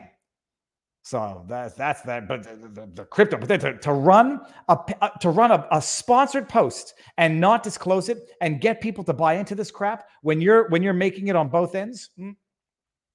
Poor little rich girl never comments, says. Anyhow, so there's that. And I still don't understand crypto. My question is only, do I sell it at 50% loss and buy something fun like a GoPro Hero 11, which I think I'm going to do anyhow? Or do I just hold it and say, well, lesson learned. Crypto was a pyramid scheme from the beginning. If you don't understand something, don't buy it. I never understood it. I shouldn't have bought it. But I'm still crossing my fingers and hoping that, I gambled right. What else, people? Let me see what else. We had a good one. Oh, no, it's not a good one. It's January 6th. Let's not forget about January 6th. Julie Kelly, still covering it. Check her out on Twitter. What is her handle? She's going to come on. We're trying to schedule everyone, first of all, there's no dire rush for any of this, but Julie Kelly is going to come back on to talk about this. Her handle on Twitter is @Julie_Kelly2. Because I guess there was another Julie_Kelly. Having a name like David Freiheit is kind of fortunate because there's not that many of them. There's one in Michigan, an actual David Freiheit, who I occasionally get emails from and on behalf of because, I don't know, maybe he's David_Freiheit or something. But yeah, there's a benefit to not having a very common last name. Julie_Kelly. I imagine there's quite a few of those. So Julie_Kelly2 on Twitter for the latest on January 6th. She's been covering Whitmer and an overall quality Twitter feed to follow for information. But a trial begins today. And then we're going to get to the irony of the trial. Opening arguments. Opening arguments for anybody who watched the Rittenhouse trial, for anybody who watched, what was the other one? Maybe it was the Jones, I forget which. But I remember in Rittenhouse definitively. Opening statements are a time for attorneys to make statements which are not evidence. They're not in evidence yet because no evidence has been adduced. They're just statements of what they're going to prove. Let's hear what the opening arguments were in the Oath Keepers trial. This guy's name, I forget his name now. Oh, come on. Stuart Rhodes. Oath Keeper trial begins in highest profile January 6th case to date. The charges of seditious conspiracy. It sounds so dirty. If there was like a romance novel called Seditious Conspiracy with Fabio on the cover. Seditious conspiracy. It will be litigated over the next 6 to 8 weeks. I did an episode on the Oath Keepers because I had never heard of them until this entire... Sorry, I'm shaking my camera. I had never heard of the Oath Keepers until this started. Rhodes is a former attorney, former military veteran. Leaders of the far-right Oath Keepers. This term is just getting thrown around so much now. Bolsonaro in Brazil, far-right. Pierre Poilievre, far-right. Everyone's far-right. Everyone's far-right. It means nothing. And now I don't know what it means, even in context where it might have meant something in the beginning. But I don't... Now when I see someone calling the Oath Keepers far-right, I don't think they're far-right, and I don't know anything about them. I mean, I know more about them now. Still questionable, but just call everybody far-right. I was called far-right. Some dude on Rumble's calling me a liberal. I was called far-right by the liberal media. So now when someone else calls someone else far-right, I think, hey, maybe the Oath Keepers are just as reasonable and rational as I am. I don't know. We've both been called far-right. I know that I'm a good person. Sorry. Rant over. Leaders of the far-right Oath Keepers sought to end the country's history of peaceful transitions of power in order to keep Donald Trump in office. Prosecutors contended. I mean, is this Politico? Okay. They sought to prevent the peaceful transition of power for the first time in the country's history. They sought to end it. Prosecutors contended on Monday, opening the most significant trial yet to emerge from the January 6th attack on the Capitol. They concocted a plan for an armed rebellion to shatter a bedrock of American democracy, said Assistant U.S. Attorney Jeffrey Nessler. Hold on, I'm going to copy this because I want to see who appointed this individual during opening arguments. They concocted a plan for an armed rebellion. What's the word I'm looking for? Bookshelf. No, bookshelf. Bookmark that. Screen grab that in your head. Mental screen grab. They concocted a plan for an armed rebellion to shatter a bedrock of American democracy, said the Assistant U.S. Attorney. The remarks to a jury were the first in the seditious conspiracy case being brought against 5 Oath Keeper leaders, and they underscore both the stakes and the highly charged nature of the trial to come. Prosecutors say the group's founder, Yale law-educated Stuart Rhodes, developed a detailed plan to keep Trump in power, including by violent force if necessary. Bear all this in mind when you get to the kicker. We'll just take a little sip. And the group set up stockpiles of weapons just outside Washington, D.C. to prepare for that possibility. They stockpiled the weapons outside of the area where they were supposed to have the armed insurrection. They set up a stockpile of weapons outside of D.C. to prepare for that possibility. And when they went to D.C. for the, what was it? How did they describe it? To overthrow the government by force for the first time in the nation's history, a rebellion, they didn't bring any weapons with them. Rhodes and 4 alleged co-conspirators are fighting a charge of seditious conspiracy, the gravest allegation leveled against any of the hundreds of January 6 defendants charged in the nearly 2 years since the riot. Prosecutors said Rhodes' plan involved a large network of co-conspirators. Too many to name. How many of them were? How many of them were FBI agents or or informants? Just, I mean, if Whitmer has taught us anything, that's a question I would be asking. Too many to put, but that Rhodes and his 4 co-defendants were the leaders of the effort. Rhodes, along with Florida Oathkeeper Kelly Meggs, as well as group members Jessica Watson, Kenneth Harrelson, Thomas Caldwell, assembled teams of dozens of Oathkeepers from around the country to descend on Washington. Prosecutors say they carefully honed a plan to disrupt the transfer. Oh, I thought to disrupt. It went from violent overthrow to disrupt the transfer of power, and used the weeks between Election Day and January 6th to surreptitiously advance their plans using encrypted communications and face-to-face meetings. That sounds so scary. It went from violent insurrection to violent armed. Overthrow the government, first time in the nation's history, disrupt the peaceful transfer of power, the bedrock of American democracy, to disrupt. In 3 paragraphs. Amazing. At least one of those recordings was recorded by a still anonymous Rhodes ally who Nestler said had become alarmed by the developing plans. Where's the part? Hold on, let me just, come on. Where's the, here we go. Prosecutors say dozens of Oathkeepers led by Rhodes stockpiled some of their firearms at a Virginia hotel and prepared to lay siege to the Capitol to prevent the transfer of power. It's an amazing thing. And it's something I've learned now. In a country that has a Second Amendment and where people, they have to be careful as to where they transport their firearms, whether or not you're allowed. But in a country that has the Second Amendment and a strong Second Amendment culture, I don't know what the difference is between, what's the word I'm looking for? Transporting firearms and stockpiling firearms. The idea here, the prosecution is going to set it out. It was a violent insurrection they planned. They were stockpiling firearms at a location away from the area where this armed insurrection plan was supposed to go down. I've got questions. Excuse me, prosecutor. How was that? How is that supposed to go down exactly? We're going to insurrect the hell out of this place in Capitol Hill. Just got to go back to our hotel, go through the traffic, load up our van, come back. God damn, guys, we had a plan. Why didn't we just bring them with us when we came down the first time if this was our plan? I'm sure the prosecution is going to explain it all. It's classic idiocy. Hold on, let me screen grab some of the Rumble rants. Boom. And boom. Okay.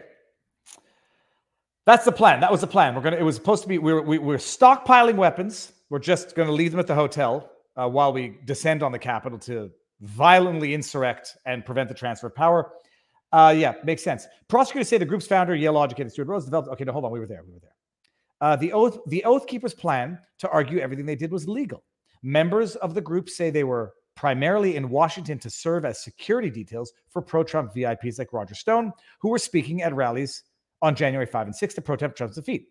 Their decision to descend on the Capitol amid a pro-Trump mob that had already breached the building was not a carefully crafted plan, they say. The firearms they brought were lawfully possessed and never brought into D.C., where strict gun laws would have prohibited them. That sounds like a very plausible defense. Whether or not they committed other felonies while they were down there, I don't know, assaulting police, I don't know. I'm very skeptical when a prosecutor says they were stockpiling weapons at a hotel for a plan that involved a violent overthrow of the government, but they didn't bring the weapons that they had at the hotel to the very area where this alleged overthrowing of the government was supposed to take place. I got questions. They're in D.C., however. I don't think the jury members are going to have those questions.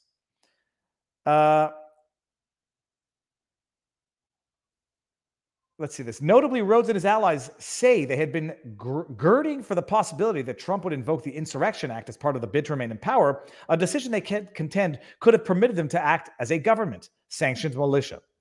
This interpretation of the law, they say, further proves that their actions fell short of seditious conspiracy. Nestler referenced Rhodes' belief about Trump's potential invocation of the Insurrection Act and said that the 5 defendants grew increasingly desperate on January 6th. As January 6th approached and Trump had not taken the actions they wanted. They grew so desperate, they went down to the insurrection unarmed, for an armed insurrection. In many ways, Trump will be at the center of this trial. No crap. That's what this trial is all about, people. Trump's going to be at the center of it, and these people have about as much chance of getting a fair trial in D.C. as a snowball has in surviving a summer in Florida. Prosecutors who have already secured seditious conspiracy guilty pleas from Oath Keepers Joshua James, Brian Ulrich, and William Todd Wilson indicated that Rhodes attempted to contact Trump via an as yet unidentified intermediary among the chaos. There's no evidence it was successful. Okay, I hear a dog making some noise in the background. Prosecutors intend to lay out the case that the Oath Keepers exchanged messages and attended virtual meetings in advance of January 6th. What is this? Are people not allowed meeting anymore? In advance of January 6th, indicating their intent to mount a violent effort to prevent Congress from certifying Biden's victory. Except they just showed up to that event without the arms that they were stockpiling in a hotel. As we see, there's a concept in law called the theory of the case. In French, it's la théorie de la cause. This theory of the case has some holes in it to me, but we'll see what the evidence bears out. But the opening argument that this was a violent, seditious conspiracy to overthrow the government, shatter the bedrock of the democracy, the democratic republic that is America. They just left all of their apparently lawfully procured firearms at the hotel because of DC's strict gun laws. Il me semble qu'il y a quelque chose qui manque de votre théorie de la cause. Something is missing from your theory of the case. Several other members of the Oath Keepers are facing felony obstruction charges in a separate case, and the attorney who advised members of the group, Kelly Sorrell, was also recently charged for her role in January 6. Charging the lawyers. Charging the lawyers. And they're accusing other people of attacking the bedrock of American society. Okay, let me read 2 of the Rumble rants. I got them on screen grab. P. Moyer says, my first name is Paul, not Pasha. There is a Paul Moyer who used to be a TV anchorman in Los Angeles, and somehow I was receiving his email for a while a few years ago. Then it stopped. Go figure. I thought someone was Pasha Moyer on that was a $5 Rumble rant. And then it was a $2, and we got a $1. Says, support the channel if you don't want ads. Just saying, mention the Polish gas line that opened same day as Nord Stream sabotage. So coincidental.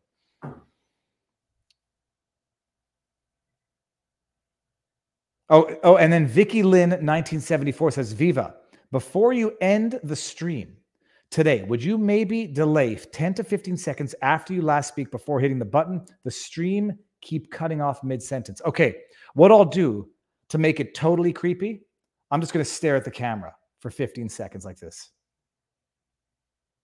I'm not going to do that. I'll take myself out. It'll be a black screen for 15 seconds, and then I'll end the stream. Okay, thank you very much. I'm going to finish my drink here.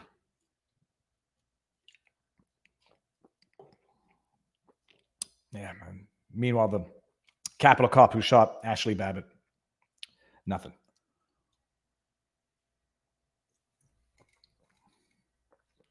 It said it somewhere.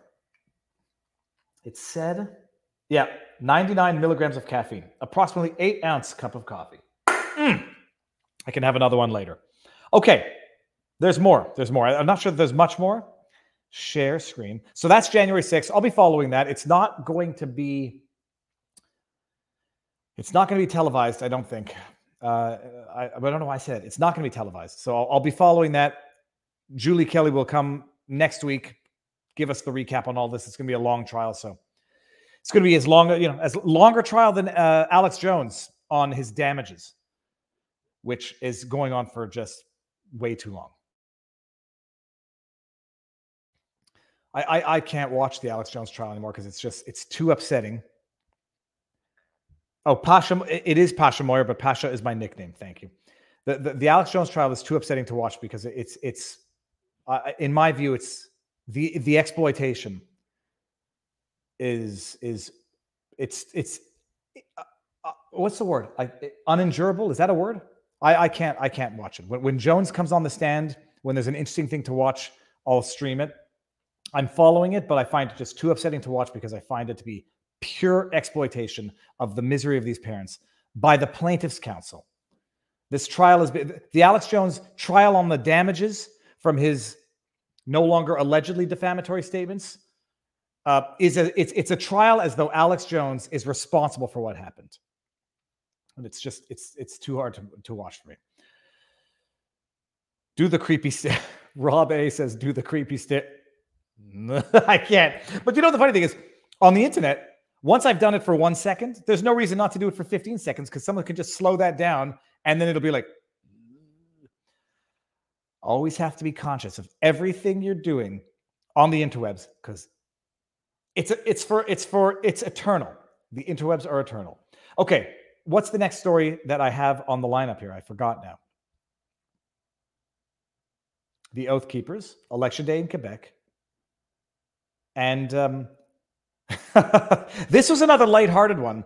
Another one of those, how did you think you were going to get away with this? Like, what was the plan? What was the plan to get away with this? Also, I would not want to be dating in today's day and age. Get married young, keep your schmeckel in your pants, stay married, do not get divorced, and you will be a very happy, healthy, and I say wealthy in the sense that the easiest way to have financial problems is to get divorced. This was advice a lawyer gave me way back in the day that I didn't need. Arizona man shows up for Tinder meetup, gets robbed by armed couple. Oh, I wouldn't want to be in university today. I would be blacklisted from everything. I wouldn't want to date these days. I'd be scared of this. Okay, it doesn't matter with their names. They were arrested in connection with the Tinder date robbery in Phoenix. An Arizona man, he just wanted to hook up or date. I don't know, maybe he didn't want to hook up, but you're meeting at a hotel. You want something, and it's because your schmeckel's not staying in your pants, and you're asking for trouble. An Arizona man arrived at a hotel for what he believed was a Tinder date, but it turned out to be an armed robbery in which a couple stole his personal belongings and thousands of dollars. He's lucky he's alive. How did they think they were going to get away with this? They were arrested in connection with the robbery after several days on the run. The victim there's no need to mention. You can read their names. Whatever. The victim showed up at an Embassy Suite hotel room. Embassy. Not a bad hotel. In Phoenix last month after matching with a woman whose Tinder profile said her name was Sonia. When he made it to the room, Jaquez pointed a gun at the victim and demanded his property. The victim handed over his cell phone, identification card, social media accounts, that's weird, PIN code, and bank account information. The victim was then ordered to drive the suspects to a nearby Chase Bank. The suspects left with the vehicle. They took $900. For all the effort that went into this, I think someone could have done like an actual good job at something and made more than $900. That's the entrepreneur in me talking. They took it out at a drive-thru, yada, yada, yada. Joaquin and Halsey were identified as suspects just days later. Authorities said the couples, they used their real names to book the hotel room. And the victim provided bank statements showing Zelle and Cash App withdrawals from his account using partial usernames that investigators were able to match to profiles belonging to the suspects. I just like, there's short-sighted, and maybe they needed cash quickly based on the, images that look like the lady looks like, she could have been in an episode of Breaking Bad. So maybe they have other issues that just made this an ill thought out plan. What was the plan? Fisher guys, what was your plan? What was the plan here? For all the effort that went into this, the time that went into this, could have done something more productive that would have been more lucrative and lawful. The pair drove the car to California, Las Vegas, where officers in Las Vegas located the vehicle with a gray handgun inside. Days later, Phoenix, they discovered the yada yada. They tried to apprehend the suspects. They drove off. They then were seen speeding the wrong side of a road. During the pursuit, the couple stopped and carjacked the driver of another vehicle before driving off in the car.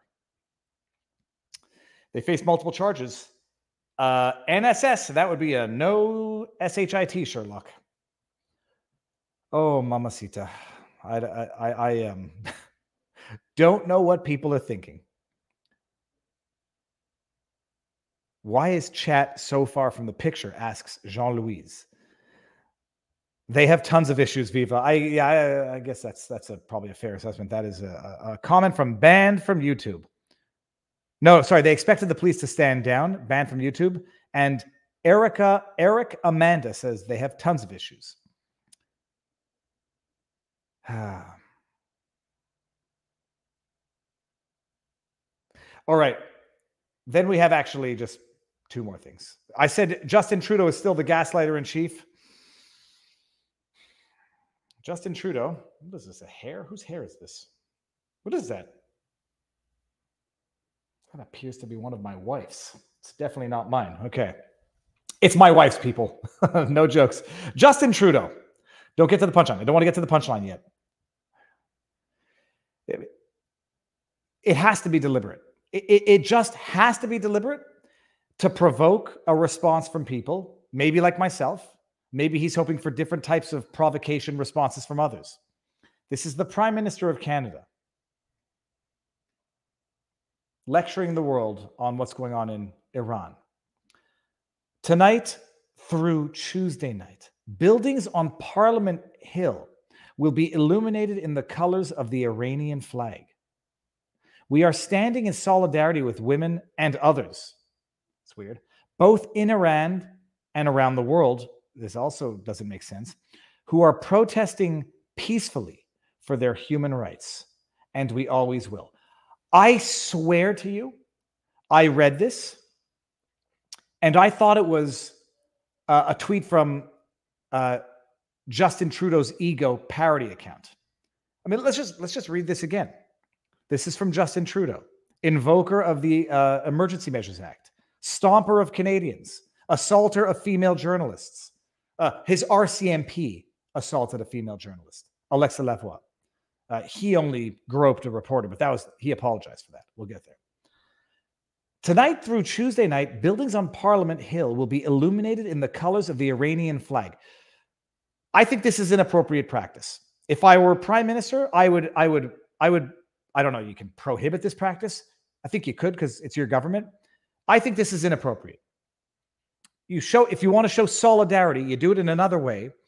Nations are independent nations. And I don't also know how shining the colors of the Iranian flag, which is the flag of the Iranian government, I don't know how that shows solidarity with the people who are now the victims of the oppressive measures of the Iranian government. I don't know how it does that.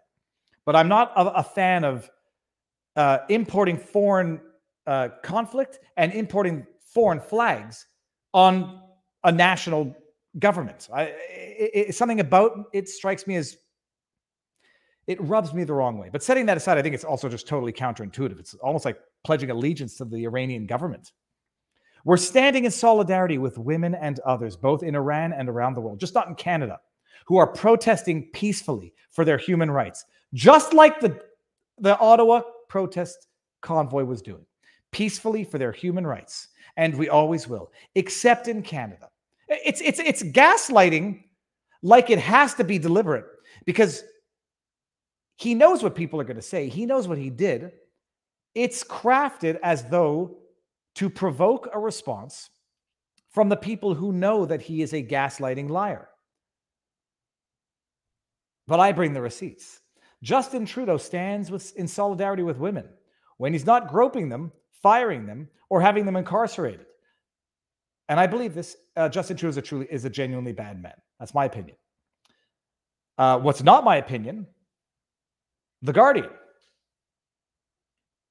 Justin Trudeau, I apologized to the reporter behind the groping claim. Canadian PM very confident he did not act inappropriately at music festival in 2000. I'm very confident he did act inappropriately at the music festival in 2000. I love that. I love the picture that the Guardian used.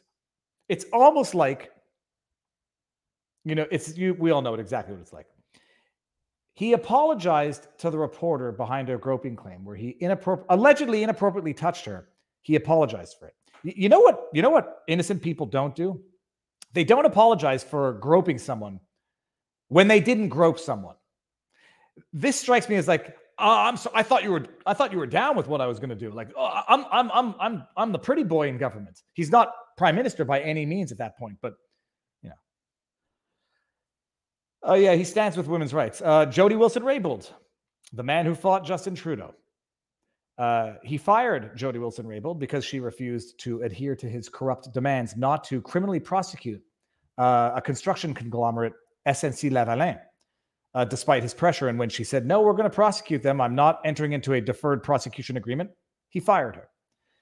And that's Tamara Lich being escorted off, where she would ultimately be held for 2.5 weeks in pretrial detention in that stint alone for mischief charges. And she would go back to jail and be held there again for a couple of weeks later for allegedly breaching her bail conditions. Oh, yeah, but Justin Trudeau, how do I get rid of this image now? Here. Justin Trudeau stands in solidarity with women. So it's unbelievable. But now, anybody who doesn't know Justin Trudeau's ego, you have to follow this parody account, because I read that tweet. Trudeau ego. I read that tweet and I thought it was from the parody account, Justin Trudeau's ego. It's very good, by the way. If anybody does not know this account, go follow it as well. To hold this is Justin Trudeau's ego. The first paragraph is always virtually indiscernible from an actual Justin Trudeau tweet. To hold Iran accountable for its human rights violations, we're sanctioning some Iranian officials, because Justin Trudeau actually is. Others, like Supreme Leader's son and his family, as well as some senior government advisors, are being flown to Canada where I'll grant them asylum. I don't know what this article is. First things first here. Here's the account for Justin Trudeau's ego. Go follow it because it's great. And then here's the article. I tried to vet this myself, or at least to see if there was more reporting on it. Couldn't, and I don't want to. I'm pushing my computer here. Here we go. You can go read that. And then the aggregate knowledge of the interwebs. Oh, you're not seeing what I'm seeing. That's why. Here. This is the article. I don't know the outlet. I don't know how to vet this in a way that would make me feel comfortable to appropriate the information being reported in it. So I'm just going to err on the side of caution and not. But you got the links if you want to see it. Justin Trudeau's ego, however. Let's just pull up another good one. Hold on. Justin Trudeau's ego. Let's get a good one here. Okay, I haven't read this one yet. Let's just see. Last night, Parliament was illuminated to show Canada's support for Iranian women and others who are protesting peacefully. However, if anyone protests peacefully in Ottawa, they will be met with the full force of the United Nations Climate Police and the RCMP trampling unit. You could make up that level of gaslighting, but no one would believe that someone would have the audacity of doing it.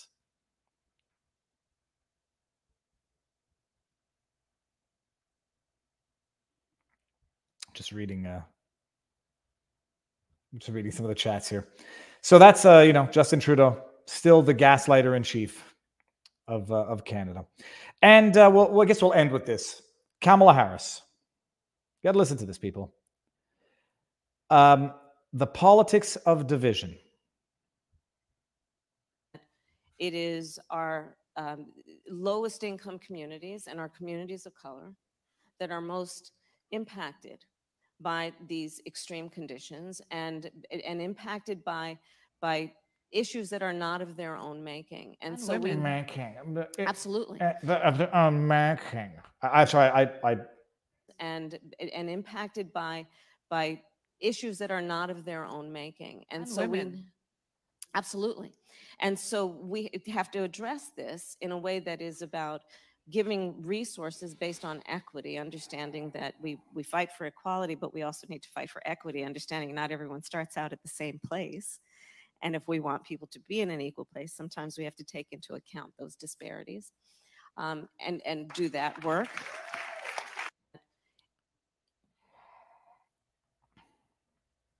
It is no. I don't want to hear that again. I don't know. Who else does that enrage? Who else does that enrage? Like, I don't play the identity politics game. So I'm just reading some of the chat. Okay. I don't play that identity politics game. I would just think like I would be, I imagine I would find it exquisitely degrading if she were talking about me. And I would want Kamala Harris, in as much as Justin Trudeau comes out and, wishes people certain happy holidays and talks about, I would wish he would keep my name out of his mouth. It's so bad. It's so bad. The politics of division. Our lowest income communities and our communities of color that are most impacted by these extreme conditions and impacted by issues that are not of their own making. And so it's like absolutely. of course, how can I forget women? Women, people of color, whom she equates with low income. I mean, she's suggesting that relief from natural disasters would be allocated on a racial gender basis. But Kamala Harris, hurricane relief, everyone gets what they need. I think it was so bad. It was so bad that relief folks had to specify that it's going to go on a need basis and not on a race basis. I don't know if I'm going to be able to find that. I don't know if I'm going to be able to find it was a tweet. Let me see if I can find this tweet.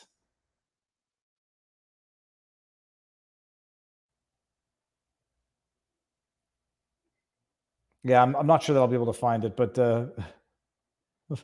Washington Examiner.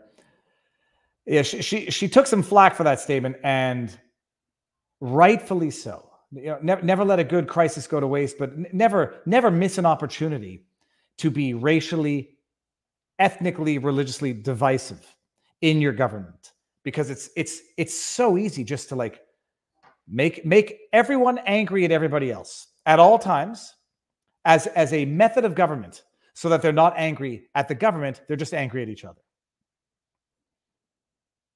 The hurricane only hit people of color houses, SCVM says. I mean, it's so preposterous.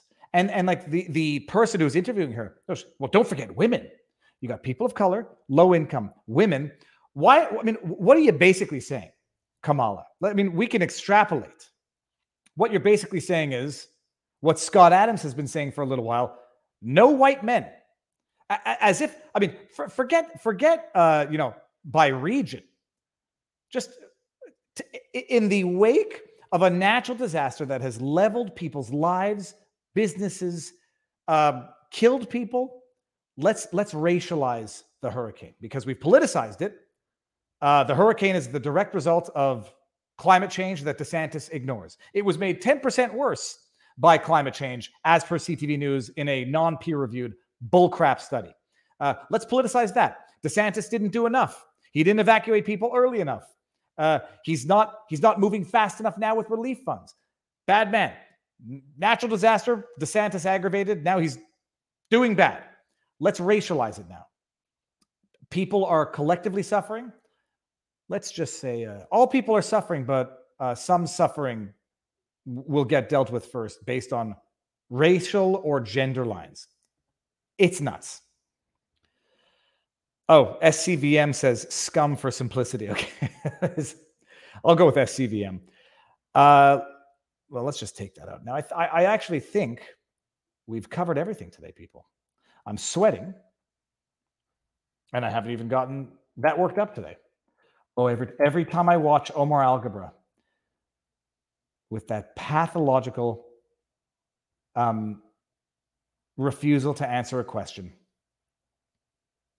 I get that works me up. Let's end on something that's not unpleasant. My kids broke my GoPro, and by kids, one of my kids broke the GoPro, and I don't really. I mean, I care. It's frustrating. Is this it? No, that's the 8. Where's the one I had? Yeah, one of them somewhere in here. They broke my GoPro, and I like my GoPro, but I liked it because the new one, the GoPro Hero 10, has great stabilizer in it. # not an ad. Maybe one day GoPro doesn't need me to promote their product. We went to the Deerfield Beach on Saturday to go fishing, and I had to bring, which one is it? The old one, the GoPro Hero 7. It's good. Back in the day, it was the best, but the stabilization in it, it's amazing. It's just amazing how much better it got. So I didn't have my good GoPro. But my goodness, what I was able to capture. So I did it before, but this time I really did it. I'll just play this video for you so we can enjoy something absolutely magnificent. And I'll give you the link so you can go watch it on Rumble afterwards. Apparently, it was like unheard of bait balls, or what do they call them? Mullet runs on the beach on Saturday. Like even locals had said they haven't seen it like that in a while. And kilometers on end of fish, they were jumping out of the water. It looked like dolphins, it looked like a wave, or like rain was falling on one specific location, and it was fish. So I got my GoPro, looped it through my 40-pound test line on our Dick's fishing rod thingy thing, and I cast it into the water. Check it out. Check it out what it looked like. Let's see if I can do this here. Okay, here. I'll skip the ad. What is that? All seniors should carry this life-saving device. Find out more.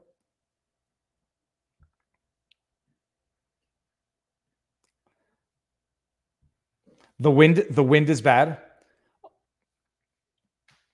Check this out. I won't play you the whole thing. I'll just play a little bit so you can revel in the beauty of God's universe. Okay, it's on a fishing rod with a wire leader.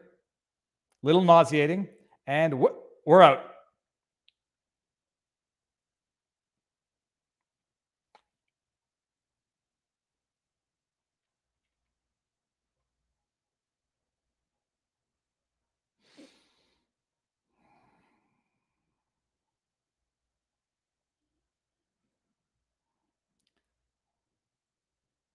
Hold on. I think I stopped sharing.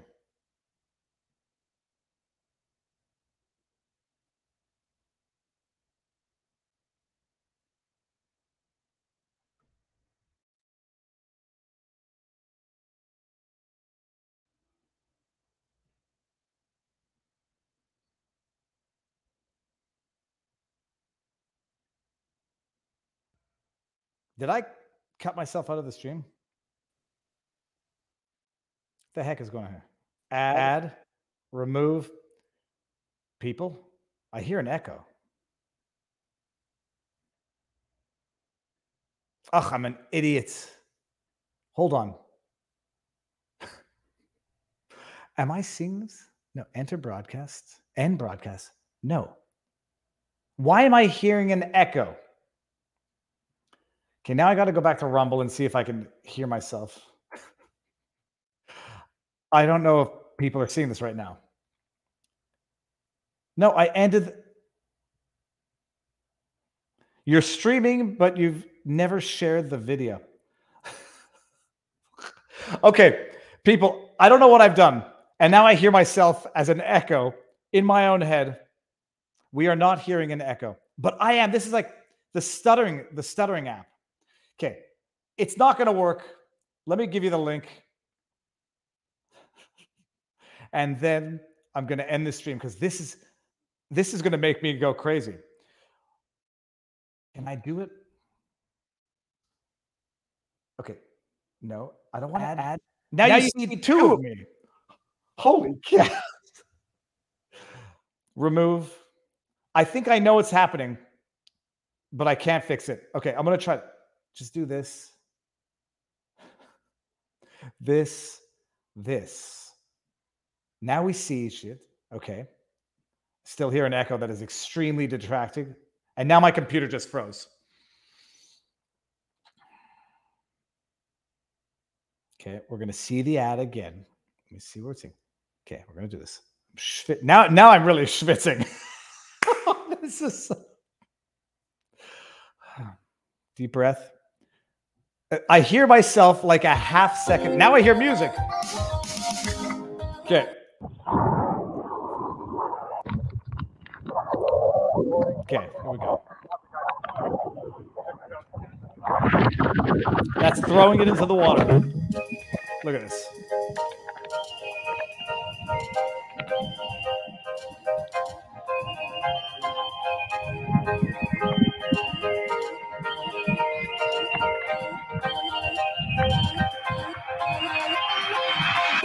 Okay, now I'm going to end the stream. 15 seconds on this. Thank you all for being here. See you tomorrow. I'm going to pull myself out of the stream. Enjoy this, and I will see you Tuesday after the elections in Quebec.